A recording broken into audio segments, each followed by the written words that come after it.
നമസ്കാരം. 12ാം class biology സീരീസിലേക്ക് ഏവർക്കും സ്വാഗതം. Principles of inheritance and variation എന്ന് പറയുന്ന ചാപ്റ്ററിനെ കുറിച്ചുള്ള പാർട്ട് 2 വീഡിയോ ആണിത്. ഈ ചാപ്റ്ററിൻ്റെ ഫസ്റ്റ് പാർട്ടിൽ നമ്മൾ ഇതിൻ്റെ ഇൻട്രൊഡക്ഷനിൽ വരുന്ന കാര്യങ്ങൾ, മെൻഡലിൻ്റെ എക്സ്പെരിമെൻറ്റ്സ്, ടെസ്റ്റ് ക്രോസ്, ഇതിനെപ്പറ്റിയെല്ലാം പറഞ്ഞിട്ടുണ്ടായിരുന്നു. ആ വീഡിയോ കാണാത്തവരുണ്ടെങ്കിൽ അതുകൂടെ കാണുക. അതിൻ്റെ ലിങ്ക് ഈ വീഡിയോയുടെ ഡിസ്ക്രിപ്ഷനിൽ കൊടുത്തിട്ടുണ്ട്. ഇന്ന് നമ്മൾ ഡിസ്കസ് ചെയ്യാൻ പോകുന്നത് മെൻഡലിൻ്റെ പാരമ്പര്യ സ്വഭാവ നിയമങ്ങളാണ്. മെൻഡൽ 3 നിയമങ്ങളാണ് ആവിഷ്കരിച്ചത്. അതിൽ ആദ്യത്തെ 2 എണ്ണമാണ് ഇന്ന് നമ്മൾ നോക്കാൻ പോകുന്നത്. ആദ്യത്തെ നിയമമാണ് law of dominance. Law of dominance അല്ലെങ്കിൽ പ്രകട സ്വഭാവ നിയമം. ഈ നിയമം എന്താണ് എന്ന് പറയുന്നതിന് മുമ്പ് നമ്മൾ 3 പ്രധാനപ്പെട്ട കൺസെപ്റ്റ്സ് അറിഞ്ഞിരിക്കണം. അതിൽ ആദ്യത്തേതാണ് factors. Characters are controlled by discrete units called factors. അതായത് സ്വഭാവങ്ങളെ നിയന്ത്രിക്കുന്ന വ്യക്തമായിട്ടുള്ള ഏകകങ്ങൾ അഥവാ യൂണിറ്റ്സ് ആണ് ഫാക്ടേഴ്സ് എന്ന് പറയുന്നത്. അതായത് നമുക്കിപ്പോൾ ഹൈറ്റ് എന്ന് പറയുന്ന ഈ ഒരു സ്വഭാവം തന്നെ എടുക്കാം. ഹൈറ്റ് എന്ന് പറയുമ്പോൾ ഹൈറ്റിൽ തന്നെ 2 വിപരീത സ്വഭാവങ്ങളുണ്ടല്ലോ, ഒരു ജോഡി വിപരീത സ്വഭാവങ്ങളുണ്ടല്ലോ. അതായത് പൊക്കം കൂടുതൽ അല്ലെങ്കിൽ ടോൾ ഉണ്ട്, അതുപോലെ തന്നെ പൊക്കം കുറവ് അഥവാ ഡ്വാർഫും ഉണ്ട് അല്ലേ. അപ്പോൾ ടോളിനെ നമുക്ക് എങ്ങനെ കാണിക്കാൻ പറ്റും? ക്യാപിറ്റൽ ടി എന്നീ 2 അലിയിലുണ്ട് ടോളിനെ കാണിക്കാം. അതുപോലെ ഡാർഫിനെ സ്മോൾ ടി എന്ന് എഴുതിയിട്ടും കാണിക്കാം. ഇവിടെ ഈ കാണുന്ന ഈ ടി ഇതെന്താണ്? ഫാക്ടേഴ്സ് ആണ്. അതുപോലെ ഇതും ഫാക്ടേഴ്സ് ആണ്. ക്യാപിറ്റൽ ടി എന്ന് പറയുന്നത് പൊക്ക കൂടുതലിനെ കാണിക്കുന്ന ഫാക്ടേഴ്സ് ആണ്. അതുപോലെ ഈ സ്മോൾ ടി എന്ന് പറയുന്നത് എന്താണ്?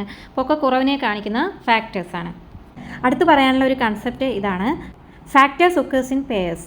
അതായത് ഘടകങ്ങൾ ജോഡികളായി കാണപ്പെടുന്നു. ശരിയല്ലേ? നേരത്തെ നമ്മൾ പൊക്ക കൂടുതൽ എന്നതിനെ ക്യാപിറ്റൽ ടി എന്നാണ് എഴുതിയിരുന്നത്. അപ്പോൾ ഇവിടെ രണ്ടും ഒരുമിച്ചല്ലേ എഴുതിയിരിക്കുന്നത്, പെയർസ് ആയിട്ടല്ലേ എഴുതിയിരിക്കുന്നത്. അതാണ് ഇവിടെ പറയുന്നത് ഫാക്ടേഴ്സ് ഒക്കേഴ്സ് ഇൻ പെയർസ്. ഘടകങ്ങൾ ജോഡികളായി കാണപ്പെടുന്നു. ഇനി അടുത്ത കൺസെപ്റ്റ് ഇതാണ്, in A dissimilar pair of factors one member of the pair dominates or dominant and the other recessive. അതായത് സാമ്യതയില്ലാത്ത ഒരു ജോഡി ഘടകങ്ങളിൽ, ഡിസിമിലർ പെയർ ഓഫ് ഫാക്ടേഴ്സിൽ ഒരെണ്ണം ഡോമിനൻറ്റ് ഫാക്ടറിനെയും അതായത് പ്രകട ഗുണത്തെയും അടുത്തത് റിസസീവ് ഫാക്ടർ അഥവാ ഗുപ്ത ഗുണത്തെയുമാണ് കാണിക്കുന്നത്. ഇവിടെ നോക്കൂ, ഹൈറ്റിനെ കാണിക്കുന്ന 2 ഫാക്ടേഴ്സ്, അതായത് ക്യാപിറ്റൽ ടി ഉണ്ട്, സ്മോൾ ടി ഉണ്ട്. ഇത് രണ്ടും ഇവിടെ ഒരുമിച്ച് പെയർ ആയിട്ട് എഴുതിയിരിക്കുകയാണ്. അപ്പോൾ ഇതൊരു ഡിസിമിലർ പെയർ ആണല്ലോ. ഇതിൽ ക്യാപിറ്റൽ ടി എന്ന് പറയുന്നത് ഇത് ഡോമിനൻറ്റ് ക്യാരക്ടറിനെയും അതുപോലെ സ്മോൾ ടി എന്ന് പറയുന്നത് റിസസീവ് ക്യാരക്ടറിനെയുമാണ് കാണിക്കുന്നത്. അതുകൊണ്ട് തന്നെ in A dissimilar pair of factors one member of the pair will be dominant and other one is recessive. ഒരെണ്ണം പ്രകടഗുണത്തെയും അടുത്തത് ഗുപ്തഗുണത്തെയുമാണ് കാണിക്കുന്നത്. അടുത്തത് ലോ ഓഫ് ഡോമിനൻസ് അല്ലെങ്കിൽ പ്രകട സ്വഭാവ നിയമം. അത് എന്താണ് എന്നാണ് പറയാൻ പോകുന്നത്. The law of dominance is used to explain the expression of only one of the parental characters in monohybrid cross in the F1. അതായത് ഒരു ജോഡി വിപരീത ഗുണങ്ങൾ, ഓപ്പോസിറ്റ് ക്യാരക്ടേഴ്സ് നമ്മൾ ക്രോസ് ചെയ്യുമ്പോൾ F1 ഒരു ഗുണം മാത്രം പ്രകടമാവുന്നു. And the expression of both in the F2 2 ഗുണങ്ങളും എക്സ്പ്രസ്ഡ് ആവുന്നു. It also explains the proportion of 3:1 obtained in the F2 അതിൻ്റെ ഫിനോടൈപ്പിക് റേഷ്യോ എന്താണ്? 3:1 ആണ്.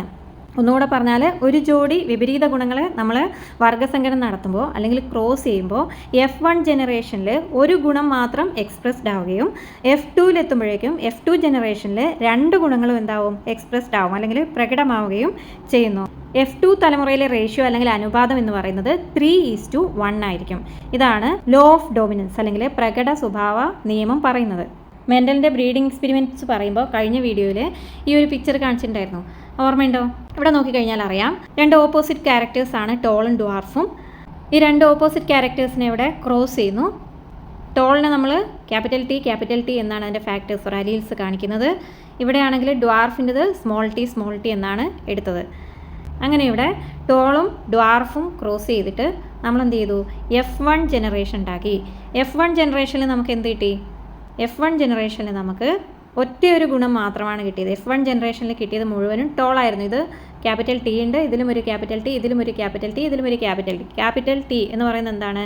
അത് ഡോമിനൻറ്റ് ക്യാരക്ടറിനെ റെപ്രസെൻറ്റ് ചെയ്യുന്നു. അപ്പോൾ ഇതെല്ലാം തന്നെ എന്താണ്? ഡോമിനൻ്റ് ആയിട്ടുള്ള ക്യാരക്ടർ അല്ലെങ്കിൽ ടോൾ ആയിട്ടുള്ള പ്ലാന്റ്സ് ആയിരുന്നു. അപ്പോൾ F1 ജനറേഷനിൽ ഡ്വാർഫ് എന്ന് പറയുന്ന ആ ഒരു സ്വഭാവം കണ്ടേയില്ല. കിട്ടിയതെല്ലാം തന്നെ ടോൾ പ്ലാന്റ്സ് ആയിരുന്നു. F1 ഒരു സ്വഭാവം മാത്രമാണ് ഇവിടെ പ്രകടമായത്. വീണ്ടും എന്ത് ചെയ്യുന്നു? ഇതിനെ സെൽഫ് പോളിനേഷൻ നടത്തുന്നു. അതായത് ഇവിടെ കിട്ടിയ ഈ ക്യാപിറ്റൽ ടി സ്മോൾ ടി കൊണ്ട് തന്നെ ക്രോസ് ചെയ്തു. അപ്പോൾ അങ്ങനെ ചെയ്ത് കഴിഞ്ഞപ്പോൾ F2 ജനറേഷൻ ഉണ്ടായി. ഈ F2 ജനറേഷനിൽ എങ്ങനെയാണ് കിട്ടിയത്? 3:1 എന്ന് പറയുന്ന റേഷ്യോ ആണ് കിട്ടുന്നത്. ഫീനോട്ടിപ്പിക് റേഷ്യോ എന്ന് പറയുന്നത് മെൻഡേലിയൻ ഫീനോട്ടിപ്പിക് റേഷ്യോ 3:1 ആണ് F2 ജനറേഷനിൽ കിട്ടുന്നത്. അതായത് ഇവിടെ ക്യാപിറ്റൽ ടി സ്മോൾ ടി ഒരെണ്ണം, അതിലെന്തുണ്ട് ക്യാപിറ്റൽ ടി ഉണ്ട്, അപ്പോൾ അത് ടോളാണ്. ഇവിടെ ക്യാപിറ്റൽ ടി അതിലും ക്യാപിറ്റൽ ടി രണ്ടെണ്ണം ഉണ്ട്, ക്യാപിറ്റൽ ടി ഉള്ളതുകൊണ്ട് അതും ടോളാണ്. ഇവിടെയും capital T small T capital T ഉള്ളതുകൊണ്ട് അതും ടോളാണ്. അപ്പോൾ ഈ മൂന്നും ടോൾ പ്ലാന്റ്സ് ആണ്. കണ്ടാൽ അറിയാലോ. ഒരെണ്ണം മാത്രം എന്താണ് ഡ്വാർഫാണ്. സ്മോൾ ടി മാത്രം ഡ്വാർഫായിട്ടുള്ള പ്ലാന്റ് ആണ്. അപ്പോൾ ഇവിടെ എന്ത് കിട്ടി? 3 എണ്ണം ടോളും ഒരെണ്ണം ഡ്വാർഫും 3:1 എന്ന് പറയുന്ന അനുപാതം അഥവാ റേഷ്യോ ആണ് ഇവിടെ കിട്ടുന്നത്. അതാണ് മെൻഡലിൻ്റെ ലോ ഓഫ് ഡോമിനൻസിൽ പറയുന്നത്. അപ്പോൾ അടുത്ത ലോ ആണ് ലോ ഓഫ് സെഗ്രിഗേഷൻ, അല്ലെങ്കിൽ മലയാളത്തിലെ വിവേചന നിയമം എന്നാണ് പറയുന്നത്. Law of segregation. This law is based on the fact that the alleles do not show any blending. എന്താവുന്നില്ല? അലീൽസ് കൂടി കലരുന്നില്ല.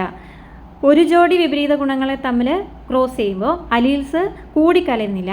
And both the characters are recovered as such in the F2 generation. F2 ജനറേഷനിൽ 2 ക്യാരക്ടേഴ്സും recover ചെയ്ത് തന്നെ ഇരിക്കും, അത് കൂടി കലരുന്നില്ല. So one of these is not seen in the F1 stage. അതായത് F1 ജനറേഷനിൽ പ്രകടമാവാത്ത സ്വഭാവം പോലും എന്താവുന്നു? F2 ജനറേഷനിൽ അത് പ്രകടമാവുന്നു. Though the parents contain 2 alleles during gamete formation, the factors or alleles of pair segregate from each other such that the gametes receives only one of the 2 factors. അതായത് ഈ gametes ഉണ്ടാകുമ്പോൾ, അതായത് ബീജകോശങ്ങൾ ഉണ്ടാകുന്ന സമയത്ത് മെയിൽ ആൻഡ് ഫീമെയിൽ പ്ലാന്റ്സിൽ 2 അലീൽ ഘടകങ്ങളും എന്ത് ചെയ്യുന്നു? 2ആയിട്ട് തന്നെ വേർപിരിയുന്നു. അവ എന്താവുന്നില്ല? ഒന്നിച്ച് ചേരുന്നില്ല, കൂടി കലരുന്നില്ല. ഇങ്ങനെ വേർപിരിഞ്ഞിട്ട് അതെന്ത് ചെയ്യും? ഓരോന്നും ഓരോ ബീജകോശങ്ങളിലേക്ക് എത്തുകയും ചെയ്യുന്നു. Of course A homozygous parent produces all gametes that are similar. ഒരു ഹോമോസൈഗസ് പാരന്റ് ആണെങ്കിൽ സിമിലർ ആയിട്ടുള്ള ഗമീറ്റ്സിനെ ആയിരിക്കും പ്രൊഡ്യൂസ് ചെയ്യുന്നത്. എന്നാൽ ഒരു ഹെട്രോസൈഗസ് 1 ആണെങ്കിലോ അത് 2 തരത്തിലുള്ള ഗമീറ്റുകളെയും പ്രൊഡ്യൂസ് ചെയ്യുന്നുണ്ട്. Each having 1 അലീൽ with equal proportion. ഈ 2 തരത്തിലുള്ള ബീജകോശങ്ങളും തുല്യ അളവിൽ ഉൽപ്പാദിപ്പിക്കുന്നുണ്ട് ഹെട്രോസൈഗസ് പാരന്റ്. അതാണ് ലോ ഓഫ് സെഗ്രിഗേഷനിൽ പറയുന്നത്. അപ്പോൾ ഈ 2 ലോസും, അതായത് ലോ ഓഫ് ഡോമിനൻസ് ആയാലും ലോ ഓഫ് സെഗ്രിഗേഷൻ ആയാലും മോണോ ഹൈബ്രിഡ് ക്രോസിൻ്റെ ബേസ് ചെയ്തിട്ടാണ് മെൻഡൽ ഈ 2 ലോസും ഉണ്ടാക്കിയിട്ടുള്ളത്. ഇനി കുറച്ച് മെൻഡേലിയൻ ക്യാരക്ടേഴ്സ് നമുക്ക് നോക്കാം. അതിനിടയിൽ ഇൻകംപ്ലീറ്റ് ഡോമിനൻസും കോഡോമിനൻസും ഉണ്ട്. അതിപ്പോൾ പറയുന്നില്ല, അത് പിന്നീട് പറയാം. ഇപ്പോൾ പറഞ്ഞ എല്ലാം കൂടി നിങ്ങൾക്ക് കൺഫ്യൂഷനായി പോകും. അതുകൊണ്ട് കുറച്ച് മെൻഡേലിയൻ ക്യാരക്ടേഴ്സ് നമുക്കിപ്പോൾ നോക്കാം. ഇവിടെ കുറച്ച് ഗുപ്തഗുണങ്ങളും പ്രകടഗുണങ്ങളും തന്നിട്ടുണ്ട്. ഗുപ്തഗുണങ്ങൾ ആദ്യം തന്നിരിക്കുന്നത് ചേർന്നിരിക്കുന്ന കീഴ്ക്കാത്. ഇവിടെ ഇങ്ങനെ ചേർന്നിരിക്കുകയാണെങ്കിൽ അത് ഗുപ്തഗുണമായിരിക്കും. എന്നാൽ സ്വതന്ത്രമായിരിക്കുന്ന കീഴ്ക്കാതാണെങ്കിൽ ഡോമിനൻ്റ് ആണ്, പ്രകടഗുണമാണ്. അതേപോലെ വിഡോസ് പീക്ക് സാധാരണ പീക്കും. വിഡോസ് പീക്ക് ആണെങ്കിൽ ഇതിങ്ങനെ താഴോട്ടേക്ക് ഇറങ്ങിയിരിക്കുകയാണ്, ഇതെന്താണ്? റിസസീവാണ്, ഇത് ഡോമിനൻ്റ് ആണ്.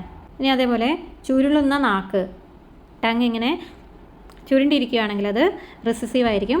ചുരുളാത്ത നാക്കാണെങ്കിൽ അത് ഡോമിനൻ്റ് ആയിരിക്കും. ഇനി താടി ഇങ്ങനെ സ്പ്ലിറ്റ് ആയിരിക്കുകയാണെങ്കിൽ, വിഭജിച്ച താടിയാണെങ്കിൽ അത് റിസസീവ് ആണ്. സാധാരണ താടിയാണെങ്കിൽ അത് ഡോമിനൻ്റ് ആയിട്ടുള്ള താടിയായിരിക്കും. ഈ ഹെയറിൻ്റെ കാര്യം തന്നെ എടുത്തു കഴിഞ്ഞാൽ നമുക്കിങ്ങനെ ചുരുണ്ടിരിക്കുന്ന മുടി ഉണ്ടായിരിക്കും, സ്ട്രെയിറ്റ് ആയിട്ടുള്ള മുടിയുണ്ടല്ലേ. അതിലിങ്ങനെ ചുരുണ്ടിരിക്കുന്ന മുടിയാണെങ്കിൽ അത് റിസസീവ് ക്യാരക്ടറാണ്. സ്ട്രെയിറ്റ് ആയിട്ടുള്ള മുടിയാണെങ്കിൽ അത് ഡോമിനൻ്റ് ക്യാരക്ടറാണ്. ഇത്രയുമൊക്കെയാണ് ഈ ഒരു വീഡിയോയിൽ ഉൾക്കൊള്ളിച്ചിരിക്കുന്നത്. ഇത് നിങ്ങൾക്ക് തീർച്ചയായും ഉപകാരപ്രദമായിട്ടുണ്ടാവും എന്ന് തന്നെ വിശ്വസിക്കുന്നു. വീഡിയോ ഇഷ്ടപ്പെട്ടുവെങ്കിൽ ലൈക്ക് ചെയ്യുക, ഷെയർ ചെയ്യുക. ഇതുവരെ സബ്സ്ക്രൈബ് ചെയ്യാതെയാണ് നിങ്ങൾ ഈ ചാനൽ കാണുന്നതെങ്കിൽ ചാനലൊന്ന് സബ്സ്ക്രൈബ് ചെയ്യുക. താങ്ക്